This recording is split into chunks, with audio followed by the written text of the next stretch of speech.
Hello and welcome to another episode of Prepper Talk Radio. And as always, my name is Scott. I got Paris in the house, and unfortunately, Shane is out surviving in the wilderness today. I think actually he's at his home off-grid backup bug out location, having a good time setting up his farm. But we miss him. We appreciate all that he does for the show. But we have a very fun show tonight. It's been 2 years since the last time we had Dr. Shawn Rowland on with us. He is the brains behind Jase Medical, which we talk about all the time. So if you want to check out Jase Medical, we're going to dig into this tonight. But make sure you go check out jasemedical.com, JASE medical.com, and use the code PrepperTalk because we're going to get you an extra $10 off at checkout. And we love the products. We love what Jase is doing. We really appreciate Shawn. He's been fantastic in our prior episodes. Go back and listen to those as well. They've been doing some fantastic things. Thank you for being with us today. We appreciate this, and I'm excited to dive in to some of the cool new things you guys have been doing over the last year. Yeah, wow, lots to talk about. That 2 years was surprising when I heard that. Time flies, especially, in a startup where time flies, but you also feel like there's so much to do and you wish you could get it all done tomorrow. And so you feel like it's just too slow. But now looking back, there's a lot to talk about, a lot of changes within the company, a lot of stuff that's gone on just across the globe over the last 2 years. And so plenty to talk about. So last time we worked together, you had kind of teased us with routine medical medications coming out later in the year. I think it took a little bit longer than the end of that year, but you definitely came out with those. We've been promoting that now at least a year and a half or a year and change. And the opportunity to, of course, the Jase case is what you came out with. That was your kind of flagship product, which is the antibiotics necessary to survive for about a year with most major, issues. And then having the opportunity to get routine medical stuff. Tell us how that launch went. And I know you have, I don't know how many, at one point you were like at 100 or so medicines. I'm sure you're way past that now. So tell us a little bit about how that launch went. What are you doing to, what kind of medicines do you have? And then maybe tell us a little bit about which ones you're going to be adding here in the next little while. Yeah.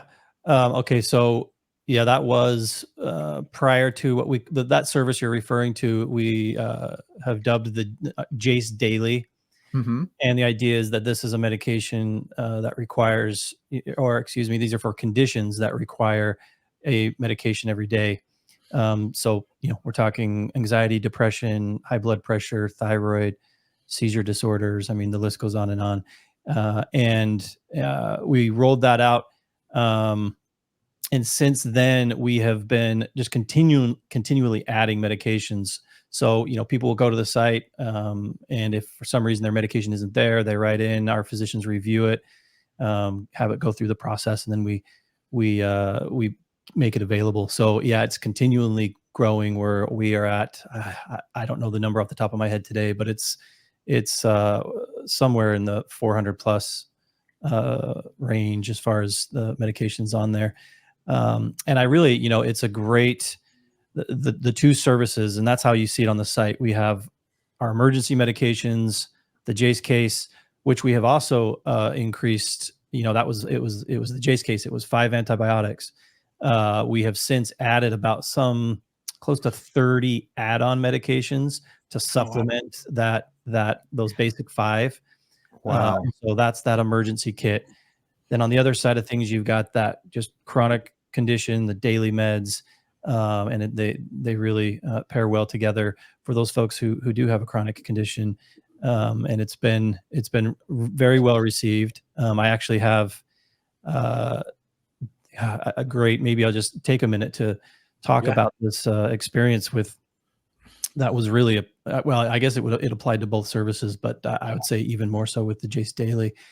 And that is, I am in Hawaii, and last year I'm on Oahu, but in Maui there were those horrible wildfires that I'm sure you remember, town of Lahaina and basically West Maui.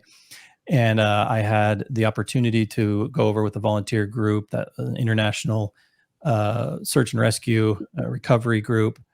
And we were we were the first group in right after the National Guard within about 24 hours. Wow. And it was a crazy scene. It was, I mean, the destruction, the devastation, the displacement, all of that.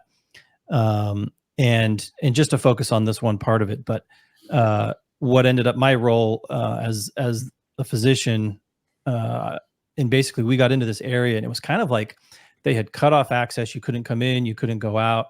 The town itself, Lahaina, which was the one that was basically all of it burned down. But around the community of Lahaina, there was quite a bit of there's neighborhoods and homes there that weren't necessarily directly affected by the fire, but were affected by some of the fallout, which was they had no power, no water, no communications, no internet, no cell phones, nothing. And so coordinating care up and down the west coast of Maui, because we had a lot of volunteers. We had a lot of people coming out from everywhere, from other islands, from the mainland. We had pharmacists and doctors and nurses and EMTs and paramedics and firefighters, and everyone wanted to come in and help. And so, but when you're in a blackout zone with no communication, it makes that kind of coordination, and all these different groups, right? That makes that kind of coordination really, really challenging. But that was what I spent a lot of my time doing, was establishing these centers, basically these tents, clinic, we'd call it a little pop-up tent that we ran these clinics out of. And we also went door to door and with teams, knocking on people's doors, checking on everyone, seeing what they needed. And I would say, now I didn't go over, as I was not representing Jase. I didn't mention to anybody about my position at Jase or what Jase was all about. This was, in the thick of it, in this emergency, I was there as a physician, and that was it. But what we ended up dealing with a lot of was we had just lines of people. By now, people who had gotten hurt in the fire and that immediate, those people were taken care of. And this was just everyone who was left cut off basically from the rest of the world. And we had lines of people coming through to this clinic saying, hey, I'm just out, or I'm just about to be out of this blood pressure medication, or whatever it was, this insulin, and it was just it was one of those kind of bittersweet. I was happy to be there to help them, and we had the tools to help them. But it was kind of like, oh, if I could have just gotten to you like a week ago and told you about this service, you would have been completely set, because food, water, all that stuff came flooding in. Diapers, clothing, it all came flooding in. But what you can't have necessarily just flooding into and handed to you are your particular prescription medications. And so it was just such an affirmation to the importance of the mission and what we're trying to do when it is trying to provide people access, and not just to the medications, to these prescription medications, but also to the education, to the doctors themselves, which we can get into maybe later. But it was overall a really humbling experience, and really, man, if I needed any more energy or any more, more of a kick in the butt, that was all that it took. And since then, we've just been running hard and fast to try and expand not just what we're able to do, but also getting the word out and getting people to because that was just it, was that they just didn't know. I'm sure had they known, a lot of them would have taken advantage of it. But right. So, anyway. And so if let's say I go to Jase Medical right now, jasemedical.com, and I go click on Jase Daily, and I put in my prescription, and it's there. You guys have it in stock or whatever. How much can I order? Like, how long of a supply can I order? So it's a year supply in just about every instance. There might be a medication or two on there that they'll do a 6-month supply, but for the most part, it's a year supply. And what we recommend is that you get that year supply, and then you continue to get your regular refills. This is not meant to get a year supply and never see your doctor again. You get that year supply, and then you continue to get your 30-day or 90-day refills, and you just do a regular stock rotation where you'll put that new refill at the back of your year supply, and then draw from the front of your year supply for those, for that current month. And that way you maintain indefinitely a fresh year supply of your medications. While I experienced it firsthand with the disaster scenario, there's this other issue that we'll probably get into as well, and what that is just simply supply chain. The fact that we're still dependent on China for all of this. Just the fact that you've only got one or two factories making these medications is enough to worry, let alone the distance involved. Then on top of that, the geopolitical issues right now that we're experiencing with China. I mean, pick your poison. Which one do you want to? Yeah, political disaster or natural disaster. Right. Either way, there's a disaster coming, right? Yeah, the FDA's has this list that they've kept for 20 some odd years of medications that are in short supply, and we just keep hitting new high water marks, breaking records every week. It's a couple weeks ago was over 300 medications on that shortage list. It's a real thing, and people are always asking, well, which medications is it, and why that medication? And you can give them well, right now it's this medication, and this is why we think it's happening. But the truth of the matter is there's just as much reason to believe that it could be any other medication tomorrow. There's not like some pattern where we can predict, oh, it's going to be this and this is, so you're okay with your meds. I can't tell you that. There's just as much of a chance that your med will be on that list tomorrow or the next day. So it's just one of those things. If you're in that unfortunate position, you're dependent on a medication every day. This is I hate to overuse the term no-brainer, but it's a no-brainer. Nice. Well, it's interesting because like when I first heard about Jase's case, it was before we even relaunched the podcast, and before we had you on, and I was like, I need to get me one of these. We've used, my wife and I each have one. We've used ours and refilled, and she's on a ton of prescriptions, and so I'm like, babe, we need to get these filled, and that was one of her major concerns for the longest time because she has so many different prescriptions. I mean, she's got, I won't get into her medical stuff because HIPAA, but is it HIPAA? Yeah. But yeah, I'm like, in my head, I went back to my college days and I'm like, FERPA.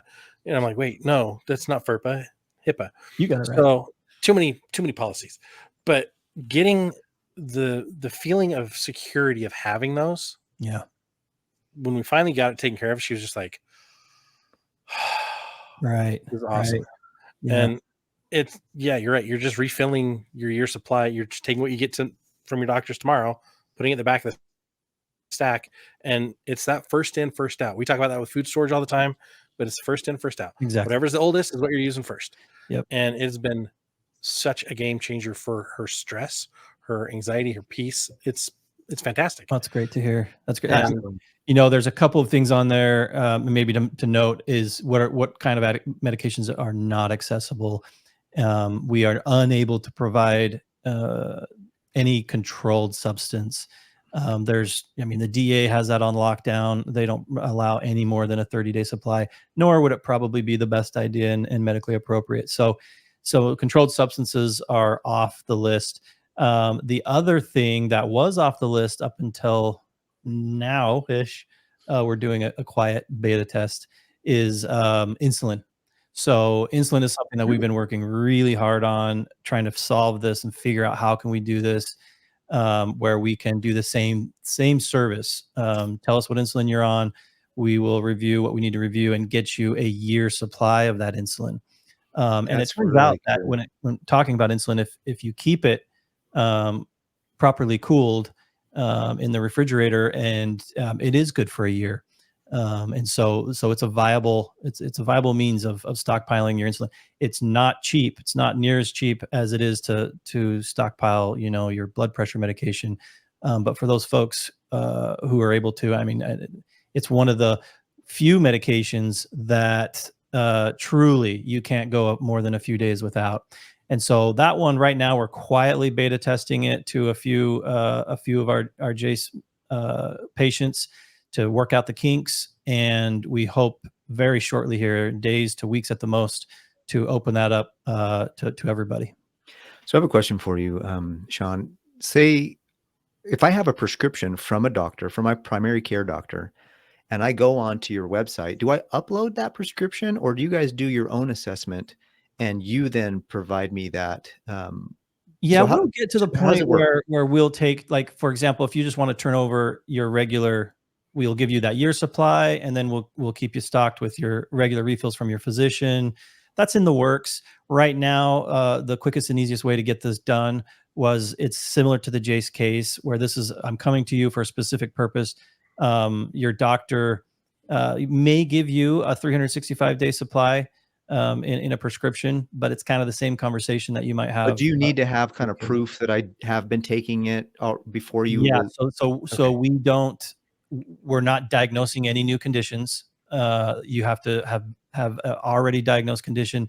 It has to have been your dose has to have been stable, and I think those are really the two biggest ones. And so, actually, part of the process, usually the doctor will have you, and it's part of the encounter. Send a picture of your actual pill bottle or the prescription itself, so that they Oh, can okay. They easily can see that verify you're all. already taking it and you're not trying to Yep, do something exactly. crazy. So that Okay. way, so it is a new prescription that we will generate for you for that year supply. It's funny because like we looked at it for her medications and for mine, and mine you don't have. I'm an ADHD superhero over here, and it's controlled. It's controlled, right? Yeah, So I can't get that. But out of hers, we were able to get 4 of them, and they're the 4 most important ones for her anyway. So it's just like done. right. Yeah. Yeah, it was a simple process. Yeah, and you can even, some people who maybe have a number of different medications and are not sure, that's, our physicians would be happy to say, okay, let's look at this list. Which one would you be okay without? Or which one could you go longer for? Let's prioritize this. And so let's say you can't afford all 5, but you can afford these 3, and they're the 3 you should focus on. We're happy to help you through that process as well. Oh, that's So awesome. are you guys working with insurance to do this, or is this pretty much cash No, pay? insurance is yet, and that's another big kind of piece of the puzzle to eventually crack, and convince and show the insurance companies why this in the long run actually is more beneficial, saves them money, is better for the patient.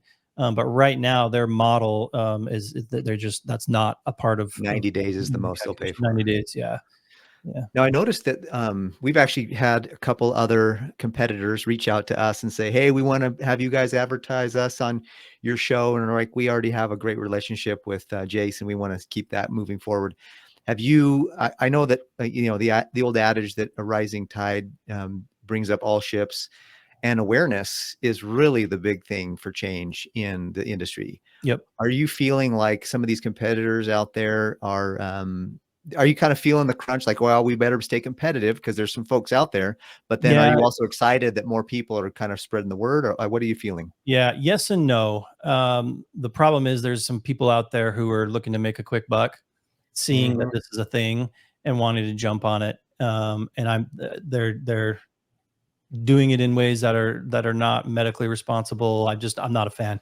There are a couple of competitors that we have out there that I actually admire. They're doing great stuff. We come from a very similar mindset. They're responsible. They're good people. And in that case, yeah, absolutely. Like you said, it's raising awareness. Ultimately, it helps us get the word out, and everyone benefits. So it's a bit of a mixed bag, Mhm. which is, I'm sure, the same for other industries as well. When you kind of hit on something first to market, there's a big demand. You're going to get people who just jump on to kind of ride that wave, and Sure. unfortunately don't always have Some of the them, patience to some of see. them were matching your prices, and some of them were kind of like coming in just under to try to Mhm. maybe grab some market. Have you noticed any Yeah, problems with I that? think what I pride I pride myself in what the other things we bring to the table. And as I told people this early on, when some people who, if there were any people who are price sensitive, they would look at the cost of the drugs. Well, I can get this. And it was like, well, this isn't just walking into Walgreens and picking up some medications off a shelf. There's a lot more to it. There's the education, there's the support from the physicians. I can tell you right now, none of those groups you're talking about have on staff physicians waiting to answer your questions, Yeah. and willing to do so in a timely manner. And most of them can't even get your order out in shorter than 2 to 3 weeks. Wow. Customer service is really bad. So we've got just a full, we've got PAs, physicians. We have a great customer service team who will bend over backwards to make things work. And that's where you might have to end up paying a little bit more, but you're getting, I think, quite a bit in return. Yeah, you get the value. And the value's there. We're working on some other things here to continue to increase that value that I think will really lay any question of that, any doubt out there of who might be the best one to kind of throw who's leading the pack. Yeah. Nice. Awesome. Well, with that, I mean, we found benefits for ourselves with the competition that's coming up and with the other ways to do it. It's funny because I see other groups everywhere I go in prepping. They're like, oh, just go buy this horse pill, or go buy this fish medicine, or go buy. And I'm like, I've looked into that and have always been nervous to move forward on it. And so I'm like, I will go get like the herbal remedy books, and so that long term I can learn what I can use. But I'm like, there's something to be said about getting the right medication and having it when you need it. Yeah, right, that's what I recommend as well.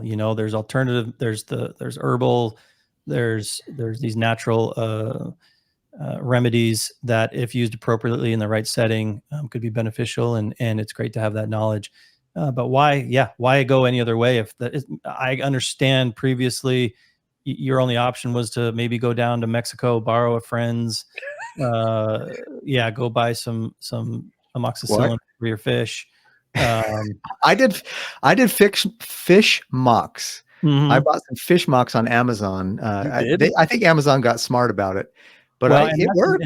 It worked. We took it. Gone away. They finally, it was kind of a long time coming. The veterinarian community has now been really locked down, and we're not going to have the same access to pet antibiotics as previously. And this is a legislation that's been a few years in the making and was supposed to be implemented.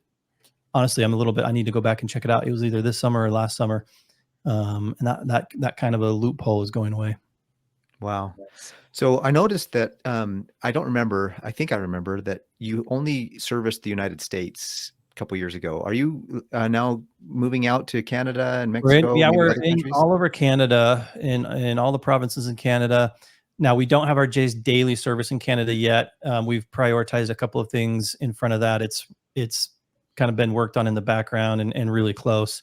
So in Canada, we offer the Jase case add-ons, and also our kid case. About the kid case. I didn't know that. So we've got the Jase case. The Jase case is for adults. It's 18 and older. Then we have the teen case, which is it is the Jase case. It's exactly the same, but you go through a different process because you're doing it for a minor. And then we have, just recently in the last few months, we released our kid case, and it's a kind of, think of it as like a mini Jase case. It's got things that are appropriate for the children ages 2 to 11. So a chewable antibiotic, something that they don't have to swallow. It's got some other things that are meant to cover the most common kinds of things you would encounter in that age group: steroid creams, antidiarrheals, and a medication for nausea and vomiting. So, just statistically, we have 85% of our listeners are in the United States.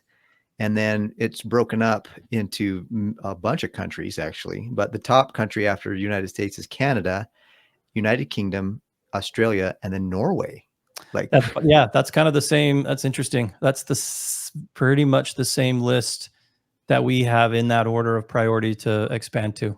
So really, that's kind of cool. Yeah, that's interesting. So you're in Canada with the Jase case. Dailies coming up. Are you in the United Kingdom with the Jase case? No, that's the next on the list. And most countries have a pretty similar laws when it comes to importing meds or how we would do this process. Canada was actually the different one. So we're hopeful that now that one's locked in, we can start kind of a domino effect with these other countries. That's cool. The UK being next. Yep. Speaking internationally, maybe we can jump in, unless Scott has another couple questions, we can jump into the kind of the supply chain and what you guys are doing for that. What do you want to do, Scott? You want to jump into that? That's exactly what I wanted to do. So that, and I kind of want to go back to Hawaii as well, but let's talk about the supply chain, because that, honestly, that's the biggest disruptor. Yeah, it's the one that was behind why I started this to begin with. That was the main area of concern, that once I became aware of it and dug into it, just felt that fire in my belly and nervousness. Like I feel like there's two real reasons to be, focused on this, because one is the patriotism, one is the nationalism. Like I feel like we should support American.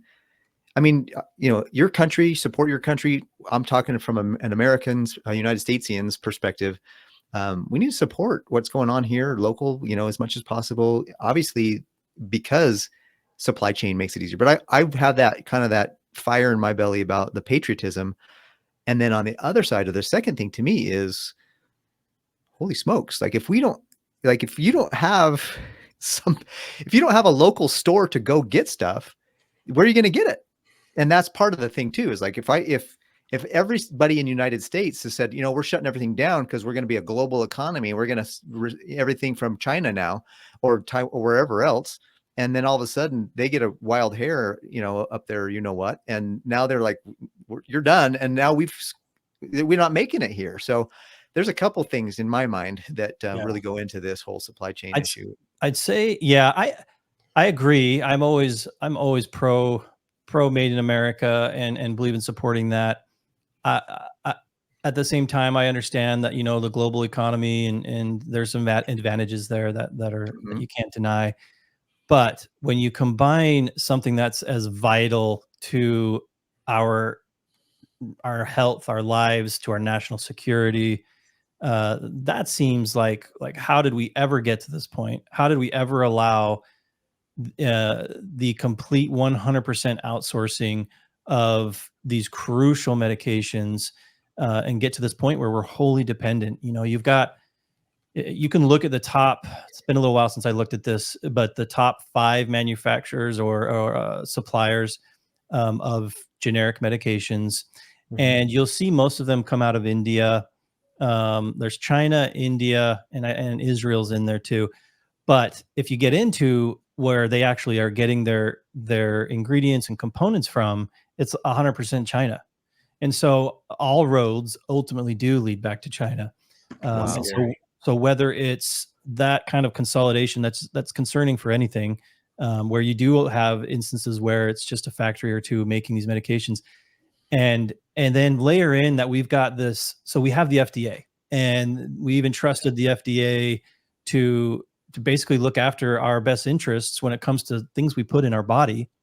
And it's a monumental task because it covers everything, right? It's the Food and Drug Administration. And talking about prescription medications in particular, where they're all made overseas in these, the opposite side of the world. I'm not a fan of big government. I'm not a fan of giving agencies more money. But in this case, the FDA's, at least for the mission that they've been tasked with, whether they've mismanaged the funds they have or for whatever reason, they're not able to complete their mission. You look at the list that they maintain, and then you can look at, well, let's take a medication. That's been in short supply. It's been there for a year on the list. What's going on? And the FDA has no idea, because their own regulations don't require the manufacturer to divulge where they source their own components from. And so it's just it's just horribly opaque, the whole industry. You have a regulatory agency that's not able to adequately regulate and make sure these plants are safe, that they're doing things appropriately, where they're getting their medications, so that they know what kind of redundancy there is. None of that's happening. And so, I mean, that's just one aspect. We talked about the distance. We talked about the consolidation. And then whether it's increased demand, you mentioned ADHD, and that's one that's particularly in the last year has been really hard for those folks who are on ADHD medications. has been really hard to get. And there's always a new one that kind of comes up. And so that's China, part of China, and then layer in geopolitical stuff and the strife that's going on currently with our relationship with China. It's all enough to nobody should need any more, in my opinion. That should be enough to say, okay, I'm ready to take some kind of action. Now, ultimately, I think we need to bring production back to the U.S.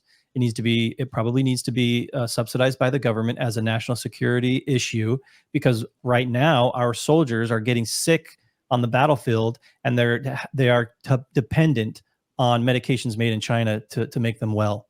Wow. So what are you guys doing to stockpile ingredients and make sure you guys have? So, well, and right now we're in the same position as every other pharmacy, as every hospital pharmacy, as Walgreens and Costco and all of them. We go to the same wholesalers and we order the same medications from the same suppliers. So right now, that's the only way to get these medications. Yes, they're from those top 5 that I mentioned. They're from India. They're from China. So bringing that production here, but like you said, if something were to happen, this is the kind of thing that doesn't get turned on overnight. You don't just convert a factory overnight and start pumping out antibiotics that take years to ferment properly and get the right formulations going. To truly get a factory up and running would take years, but it needs to be happening. There's been some talk in the government to try and incentivize people to do this. We're looking into it ourselves, but that's probably the 5-year plus plan. Wow. And in the meantime, nobody should be hopeful that they're just going to wait, because in 5 years we'll have stuff made here. I mean, you need to do something now. Well, that's the thing. Like, you've got to take the steps now so that you don't have to deal with the problem, right? Or minimize. We always talk about this. Minimize your exposure to disaster. Yeah, I like that, because you can never completely, you can never be completely prepared across the board for anything. And that was, and I use that example in Maui, not to say, hey, don't get food and water because it's going to come rushing in when you need it. This was just my experience in that particular disaster in this part of the world. And it's one of the power of community, the power of joining with neighbors. And I saw it firsthand. It brought tears to my eyes thinking about it. It does. But seeing people who are in true need, and where we just band together, and we had mountains of stuff was coming in from boats, from planes. We had piles of diapers and clothing and food and water and gas, and people driving around with these big tanks of gas and filling up people's generators. I mean, it was beautiful to see. It was tragic, but it was beautiful to see that there's just humanity coming together. And in that one aspect of all of that was that aspect that's just so particular to every individual, and that is your health. What medications you're on, what needs you have are so individual. Everyone needs food, everyone needs water, but not everyone needs a particular dose of insulin or of a seizure medication, and that's up to you. So not to say you should just depend on your neighbors for everything else, but take that for what it's worth. I think reprioritizing some of this, and back in the day, it wasn't an option. So we always talked food, water, shelters, and medicine, if it was on the list at all, was somewhere down below. And of course I'm biased, but I'm here to tell you, maybe bump that up a few notches. Well, there's some of you listening who you've got loved ones who have specific medications they need, and this is a major concern for you. Please go look at this. Check out jasemedical.com, JASE medical.com. Don't forget to use our promo code. Yeah, we get a little kickback on that as one of our affiliate programs, but it saves you $10. So you're going to be doing better by doing this than we are. The goal here we have is to help you eliminate and reduce potential threats. We talked about Hawaii. We talked about shortages. When it comes to shortages, like, how long are most shortages that you're seeing? Like, is it a few months? Is it 6 months? Is it a year? Is it 2 years? Like, how long do these cycles typically run? I would say for the most part, you can plan on months at least. There are times where whatever the reason was, that maybe it was something that happened at the plant that caused them to shut down for a week or two. And so we see it roll through and it gets resolved relatively quick, I'd say. Or sometimes it's a really high demand. For example, that shortage we had 2 winters ago for liquid amoxicillin was brutal. If you were a parent with a sick kid who needed amoxicillin in a liquid form, there was none to be had. And that was through the peak season of winter. And as soon as we rolled into spring, they were able to catch back up and we're okay.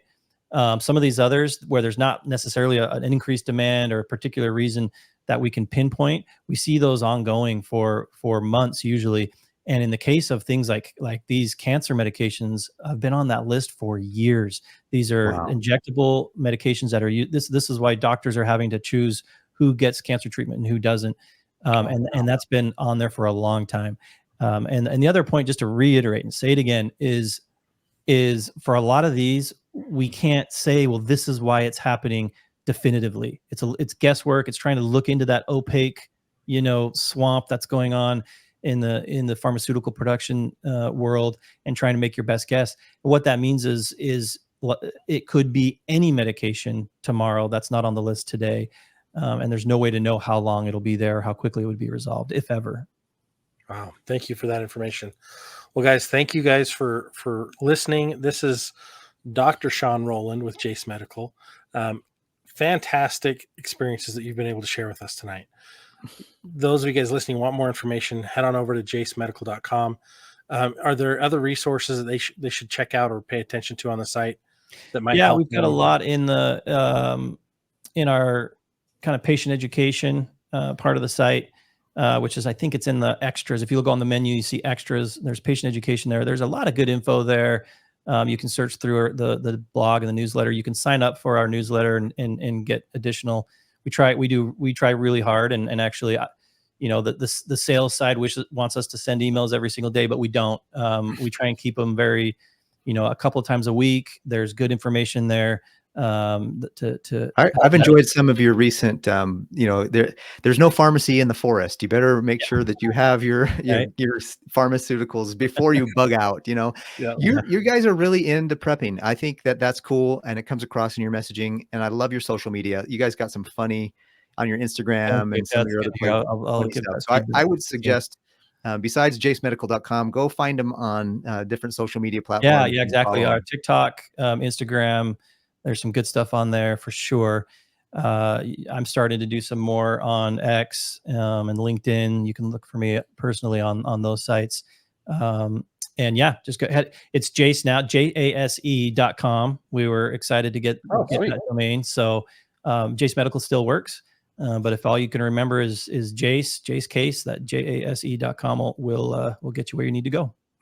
Awesome. Thanks so much for being on, Shawn. Yeah, guys, make sure you go check this out. This is fantastic. Like we've said, the three of us hosts, we went and got our own Jase cases. My wife uses some of these long-term prescription solutions. It is better to be prepared when disasters strike than not. It will save you time, money, effort, pain, and struggle. So please check this out. Thank you for tuning in. Thank you for not tuning out and focusing on living the ready-minded lifestyle. Until next time, get prepared, stay prepared, and have fun doing it. See ya. Take care, guys. Thanks, guys.